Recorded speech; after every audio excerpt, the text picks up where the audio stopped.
এখন দুপুর 12টা 12:30 প্রায় বাজে। তো এর মধ্যে কত রোদ, আমার এইখান দিয়ে পুরো সামনেটা দিয়ে গাছগুলো রাখা ছিল, তো আমি এই রোদে রাখবো না বলে আমি এই ছায়া জায়গাটাই রাখবো।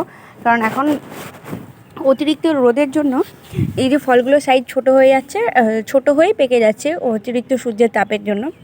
আপনারা অনেকেই জানেন হয়তো এরা খুব একটা বেশি রোদ সহ্য করতে পারে না। তো আমি গাছের গোড়াগুলো খুঁড়ে দিচ্ছিলাম যাতে জলটা ধরে রাখতে পারে অনেকক্ষণ। কাজগুলো করতে করতে হঠাৎই আমার চোখ পড়লো এই দিকটাতে, তো দেখলাম যে ঠাম্মা কুলের আচার করে রোদে দিয়ে গেছে। তো চলুন খাওয়া যাক। আমি টেস্ট করার জন্য অল্প একটু নিলাম।